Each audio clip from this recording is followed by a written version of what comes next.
Welcome aspirants, एक बार फिर से आप सबका स्वागत है एडुकेमी के प्रीलिम्स पीवाईक्यू सीरीज में। हम कवर कर रहे हैं 45 इयर्स के पीवाईक्यू क्वेश्चंस, स्पेशली उन लोगों के लिए जो प्रिपरेशन कर रहे हैं। प्रीलिम्स आने वाला है जो 2025 में। आज जो मैं क्वेश्चंस आपको कराने वाला हूं ये एनवायरमेंट टॉपिक से हैं, और अगर आप ये क्वेश्चंस अटेंड करना चाहते हैं तो पीवाईक्यू पोर्टल पे अटेंड कर सकते हैं, जिसका लिंक हमने डिस्क्रिप्शन में दिया है। वीडियो के डिस्क्रिप्शन में जाइए और इसको attend. Pollutants and pollution control, इसकी ये सेकंड वीडियो है। इससे पहले एक वीडियो आ चुकी है, तो प्लीज जाइए और उस एक वीडियो को भी देख लीजिए। आइए शुरू करते हैं पहले क्वेश्चन के साथ, जो है due to the improper indiscriminate disposal of old and used computers or their parts, which of the following are released into the environment as e-waste? e-waste से रिलेटेड क्वेश्चन है और कंप्यूटर से रिलेटेड करके बताया गया है e-waste को। e-waste तो सभी जानते हैं, अगर देख लेते हैं एक बार लिस्ट क्या है। Beryllium, cadmium, chromium, heptachlor, mercury, lead and plutonium. देखिए बेरिलियम जो है, अगर आपने कंप्यूटर का मदरबोर्ड देखा होगा तो मदरबोर्ड के अंदर बहुत सारी कोटिंग हुई पड़ी रहती है, वो कोटिंग हमेशा जो है बेरिलियम से ही होती है, ठीक है। तो ये आपका e-waste में आ जाता है। कैडमियम जो है आपका, आपने सुना होगा कैडमियम बैटरीज के बारे में, तो बैटरीज वाला पार्ट जो है आपका कंप्यूटर का, वो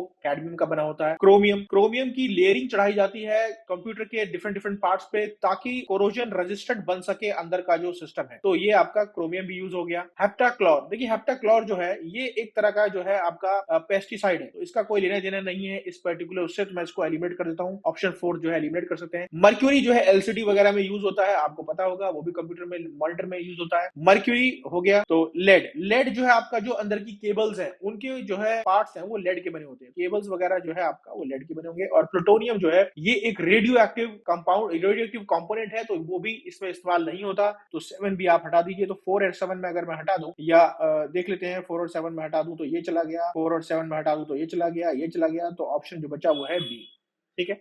मूव करते हैं अगले क्वेश्चन की तरफ, जो है question number 2। Which one of the following plants is effective in reducing the water pollution and is also useful for producing biogas? देखिए ये सिंपल आंसर है इसका, वाटर ह्याकिंथ है। वाटर ह्याकिंथ को ऑल्दो एक इन्वेजिव स्पीशीज भी माना जाता है, लेकिन इसका बहुत स्ट्रॉन्ग पोटेंशियल है कि जो पॉल्यूटेंट्स हैं, जो पॉल्यूशन है या हैवी मेटल्स हैं, उनको अच्छी तरीके से ये जो है आपका ट्रैप कर लेता है। और ट्रैप करना है, मैं ये भी बोल सकता हूँ कि ये एक तरह का बायो रिमेडिएशन प्रोसेस है, ठीक है, जिसमें बहुत हेल्पफुल है वाटर ह्याकिंथ। वहीं बायोगैस की बात पूछी गई है इसमें, तो हाँ वाटर ह्याकिंथ बायोगैस भी प्रोड्यूस कर सकता है, क्योंकि इसका जो बायोमास पोटेंशियल है वो भी बहुत ज्यादा है। बायोमास अच्छा खासा होता है, कार्बोहाइड्रेट्स और लिग्नाइन जो है इसमें अच्छी खासी देखने को मिलेगी। आपका बायोगैस प्रोड्यूस कर सकते हैं अगर इसको डिकम्पोजिशन की जाए तो water hyacinth is the right answer. आगे चलता हूँ।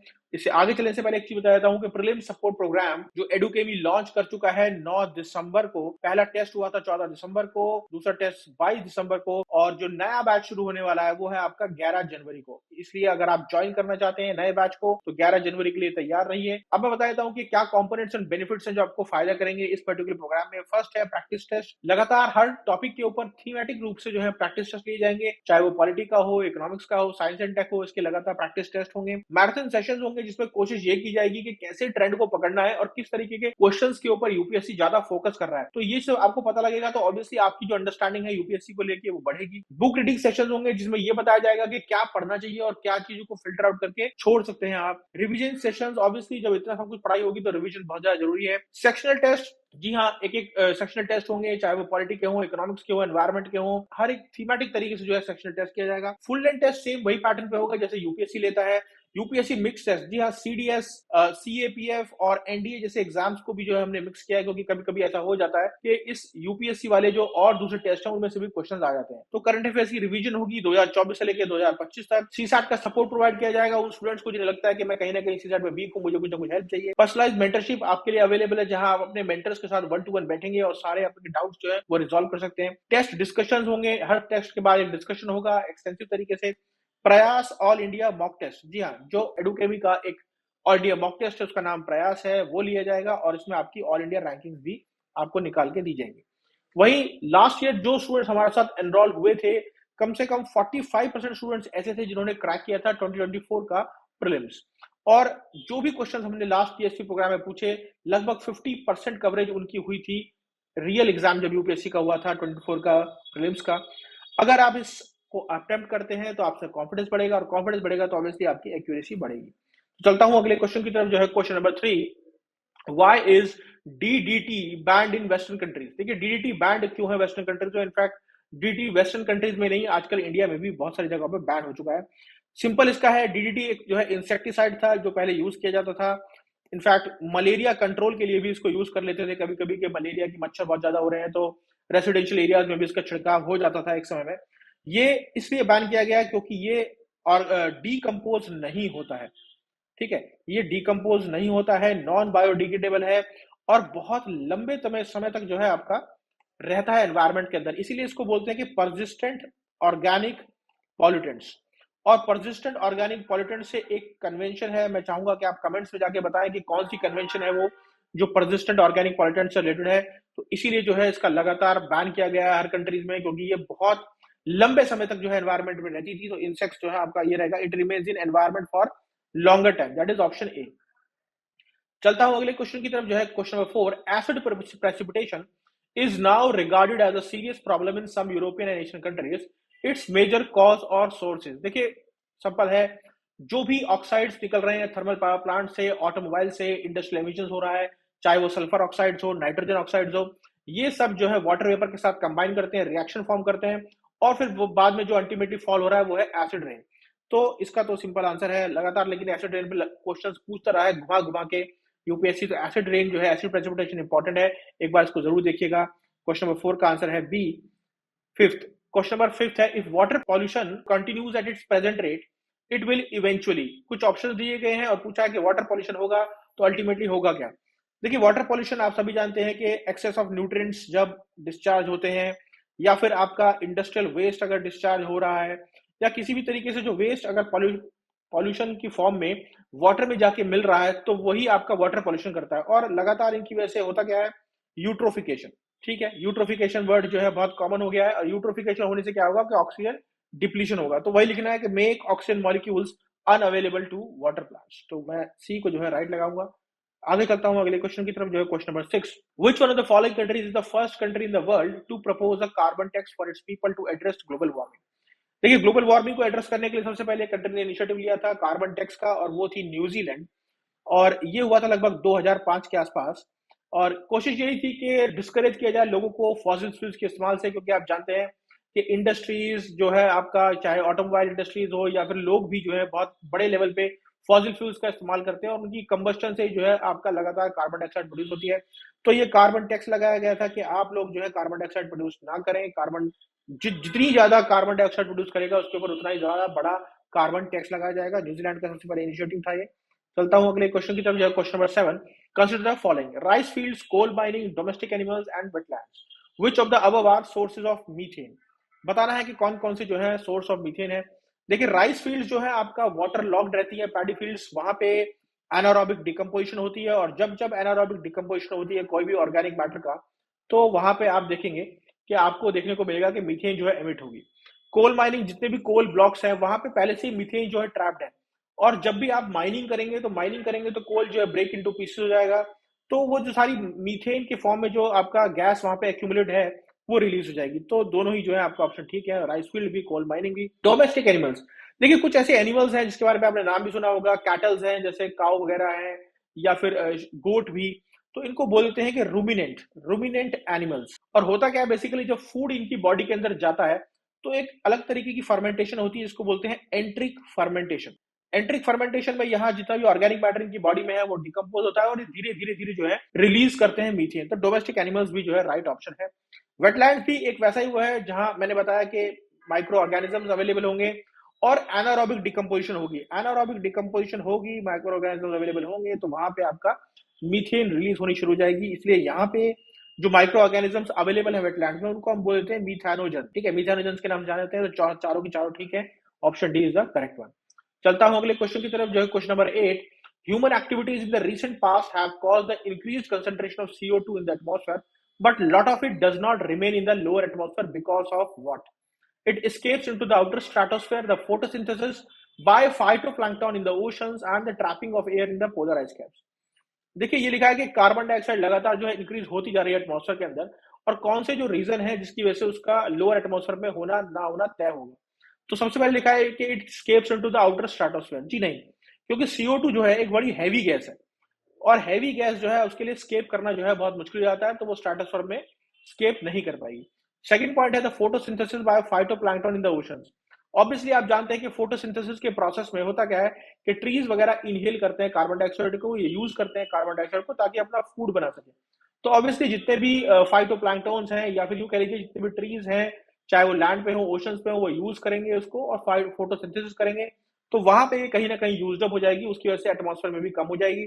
The trapping of air in the polar ice caps, देखिए जो पोलर आइस कैप्स के अंदर जो एयर ट्रैप हुई पड़ी है वो बहुत हजारों हजारों साल पुरानी हुई पड़ी है, तो उसका कोई इमीडिएट रिएक्शन ऐसा नहीं होने वाला है कि मैंने आज को अगर अपनी गाड़ी से या फिर कोकिंग कोल को मैंने बर्न करके CO2 अगर रिलीज कर दी तो वो इमीडिएटली जो है लोअर डाउन हो जाएगा अगर ग्लेशियर्स को ट्रैप कर लेंगे, जी नहीं। ये बहुत ही ग्रेजुअल प्रोसेस है, और जो पोलर आइस कैप्स के अंदर आपका हो चुकी है ट्रैप, वो ट्रैप हो चुकी है और अब तो साइज भी नहीं बढ़ रहा है ग्लेशियर का, तो ये कहना मुश्किल होगा कि हम ट्रैप कर लेंगे अगर कार्बन डाइऑक्साइड या आइस कैप्स, तो उससे जो है लोअर एटमॉस्फेयर के अंदर जो है कम हो जाएगा, तो ये स्टेटमेंट डायरेक्टली नहीं रिलेटेड है। तो ऑप्शन जो इसका ठीक होगा वो होगा ऑप्शन बी। चलता हूं अगले क्वेश्चन की तरफ, जो है question number 9। The formation of ozone hole in the Antarctic region has been a cause of concern and what would be the reason for the formation of this hole. देखिए Antarctic region में ozone hole क्यों बना है ये देख लीजिए, क्योंकि Antarctic region में एक पोलर फ्रंट बाउंड्री है, ठीक है, पोलर फ्रंट बाउंड्री, और आप जानते हैं कि एक तरफ से कोल्ड लेयर आ रही है, दूसरी तरफ से आपका वार्म लेयर आ रही है मिड लैटिट्यूड से, तो यहाँ पे जो क्लाउड्स बने हैं वो है बने हैं स्ट्रेटोस्फेरिक क्लाउड्स, ठीक है। ये स्ट्रेटोस्फेरिक क्लाउड जो है एक ऐसा सरफेस एरिया प्रोवाइड करते हैं जिनसे जब क्लोरोफ्लोरोकार्बन्स इनके साथ आके टच करता है या इंटरेक्ट करता है तो क्लोरीन मॉलिक्यूल्स जो है आपका वो रिलीज हो जाते हैं, ठीक है। जब बहुत ज्यादा विंटर होती है तो क्लोरीन मॉलिक्यूल्स रिलीज हो जाते हैं, और जब नेक्स्ट सीजन आता है स्प्रिंग सीजन, तो वहां पे आप जानते हैं कि जब थोड़ी टेम्परेचर बढ़ेगा या किसी तरीके से सनरेज के इंटरेक्शन में आएंगे, तो यही क्लोरीन मॉलिक्यूल्स जो है फ्री क्लोरीन मॉलिक्यूल्स बन जाते हैं और फिर बाद में जो है रिएक्ट करते हैं ओजोन के साथ, और धीरे धीरे जो है आपका ओजोन डिप्लीशन होने लगता है, और इसी की वजह से एक ओजोन होल भी फॉर्म होने लगा है। फर्स्ट टाइम डिटेक्ट हुआ था 1986 में, और धीरे धीरे इसका जो है आप देखेंगे तो साइज बढ़ रहा है, ठीक है। तो ये आपका जो राइट आंसर होगा वो होगा आपका ऑप्शन बी, कि वहां पे पोलर फ्रंट और स्ट्रेटोस्फेरिक क्लाउड्स हैं जो इनफ्लो ऑफ क्लोरोफ्लोरोकार्बन होता है उनके साथ रिएक्शन होता है, और फिर उसका मैंने बता दिया कि किस तरीके से जो है स्प्रिंग सीजन में वो ओजोन होल डिप्लीशन होता है। तो चलता हूं अगले क्वेश्चन की तरफ, जो question number 10। Consider the following statements: chlorofluorocarbons known as ozone depleting substances are used. Chlorofluorocarbons मैं बता चुका हूं, जिसमें कार्बन भी हो, जिसमें क्लोरीन भी हो और जिसमें फ्लोरीन भी हो, ठीक है। ऐसे कार्बन्स हैं, स्पेशली अगर देखेंगे आप तो जो रेफ्रिजरेटर है आपका, उस रेफ्रिजरेटर के अंदर जो गैस डलती है वो क्लोरोफ्लोरोकार्बन्स की ही बनी होती है। तो देख लेते हैं कहाँ कहाँ ये यूज होते हैं। ये प्लास्टिक फॉर्म में यूज होते हैं, बिल्कुल ठीक बात है, प्लास्टिक फॉर्म में यूज होते हैं। एरोसोल्स वगैरह जितने भी बनते हैं वो भी प्लास्टिक फॉर्म्स, इन सब में यूज होता रहा है इसका। ट्यूबलेस टायर्स में इसका कोई किसी तरीके का भी इस्तेमाल नहीं है। क्लीनिंग सर्टेन इलेक्ट्रॉनिक कंपोनेंट्स, जी हाँ, इलेक्ट्रॉनिक कंपोनेंट्स को क्लीन करने के लिए हम क्लोरोफ्लोरोकार्बन्स और कुछ केमिकल्स का यूज करते हैं, क्योंकि ये जल्दी से ड्राई हो जाता है, और अगर जल्दी से ड्राई हो जाता है तो होगा क्या कि कोरोजन रेजिस्टेंट हम इसको बोल सकते हैं। हमको ऐसे कोई केमिकल से वॉश करना चाहिए जो कि ज्यादा देर तक ना रहे, इमीडिएट ड्राई हो जाए, ताकि रेजिस्टेंस या यूं कह लीजिए रस्ट उसके ऊपर ना लगे। तो इसीलिए जो है इलेक्ट्रॉनिक कंपोनेंट्स को इससे क्लीन किया जाता है। Pressuring agents in aerosol cans, जी हाँ, एरोसोल कैंस के अंदर जो प्रेशरिंग एजेंट्स हैं वो यूज होते हैं। इनफैक्ट मैं तो कहूंगा डिओड्रेंट्स जो है, परफ्यूम्स, इन सब के अंदर भी जो है इसी तरह का केमिकल यूज होता है। तो आप देखेंगे 2 को एलिमिनेट अगर मैं कर दूं तो आपका जो ऑप्शन रहेगा वो रहेगा 1, 3 एंड 4, ठीक है। तो ये है आपका। अगला क्वेश्चन चलते हैं। Which of the following are some important pollutants released by steel industry in India? देखिए स्टील इंडस्ट्री जो है एक थर्मल पावर प्लांट की तरह ही है, क्या उसमें से निकलता है वो देख लेते हैं। सल्फर निकलेगा, बिल्कुल निकलेगा, सल्फर डाइऑक्साइड के ऑक्साइड निकलेंगे, नाइट्रोजन ऑक्साइड निकलेंगे, कार्बन मोनोऑक्साइड। ऑब्वियसली अगर कोकिंग कोल जो कि एक इंपॉर्टेंट प्रोडक्ट है उसको अगर आप जानते हैं कि इनकम्प्लीट कंबस्शन कर दिया जाए या फिर पार्शियल कंबस्शन उसका हो गया, तो ऑब्वियसली जब भी इनकम्प्लीट या पार्शियल कंबस्शन होता है तो कार्बन मोनोऑक्साइड निकलता है, और अगर कंप्लीट कंबस्शन हो जाता है तो कार्बन डाइऑक्साइड निकलता है। तो चारों ऑप्शन ठीक है, चारों ही ऑप्शन जो है करेक्ट है। ये पॉल्यूटेंट्स रिलीज किए जाते हैं स्टील इंडस्ट्री ऑफ इंडिया द्वारा। चलता हूं आगे अगले क्वेश्चन की तरफ, जो है question number 12। Bromine flame retardants are used in many household products like mattresses and upholstery, why there is some concern about their use. देखिए ब्रोमीन फ्लेम रिटार्डेंट्स ये कुछ ऐसे केमिकल्स हैं जिनका अगर यूज किया जाए तो ये इंटरप्ट करते हैं केमिकल रिएक्शन में, और उससे जो है आपका कंबशन प्रोसेस नहीं हो पाता, ठीक है, कंबशन नहीं हो पाएगा और ये इंटरप्शन करेंगे केमिकल रिएक्शन में, तो इसलिए इनको ब्रोमिनेटेड फ्लेम रिटार्डेंट्स बोला जाता है। बहुत सारे हाउस होल्ड प्रोडक्ट्स हैं उसमें लगातार इसका यूज हो रहा है, चाहे आपका गद्दे हो घर पे, मैट्रेसेस वगैरह। तो देख लेते हैं कि इनके बारे में कंसर्न क्या है। पहला कंसर्न है कि high resistant to degradation in the environment, बिल्कुल ठीक बात है, क्योंकि ये जो है आपका नॉन बायोडिग्रेडेबल है, इन्हें डिग्रेड करना आसान नहीं है, इसीलिए ये जो बहुत लंबे टाइम तक रहेंगे। परसिस्टेंट ऑर्गेनिक पॉल्यूटेंट्स की लिस्ट में ये भी है, तो ये राइट है। They are able to accumulate in the humans and animals, ये पॉइंट भी बिल्कुल ठीक है कि ये लगातार जो है आपका फूड, सॉइल, हर जगह जो है देखने को मिल रहे हैं, और बायो मैग्निफिकेशन और बायो एक्यूमुलेशन इन दोनों ही प्रोसेसेस को ये अच्छी तरीके से फॉलो कर रहे हैं। इनफैक्ट चाइना का एक दो शहर तो ऐसे थे जहां पे मदर ब्रेस्ट, ठीक है, मदर्स के ने भी आपका कंज्यूम किए होंगे कुछ प्रोडक्ट्स, या फिर वो एक्सपोज रही होंगी इन सभी प्रोडक्ट्स से, तो उनकी बॉडी के अंदर जो है ब्रोमीन फ्लेम रिटार्डेंट देखने को मिले। और जब मदर्स जो है ब्रेस्ट फीडिंग करा रही थी अपने बच्चों को, तो उनके मिल्क में भी जो है इस तरीके के कंपोनेंट देखने को मिले थे, और उससे काफी बच्चे जो है बीमार हो गए थे, काफी लीवर कैंसर और इस तरह की जो है प्रॉब्लम्स वहां देखने को मिली। तो दोनों ही पॉइंट्स जो है ठीक है, बोथ 1 एंड 2 जो है करेक्ट है क्वेश्चन नंबर 12 के लिए। तो इसी के साथ जो है सारी वो आपके आज के क्वेश्चंस पूरे हुए हैं। अगर आप यही क्वेश्चंस करना चाहते हैं तो आप नीचे दिए गए लिंक के ऊपर जो है क्लिक कर सकते हैं, वहां से आप जो है अटेम्प्ट कर सकते हैं।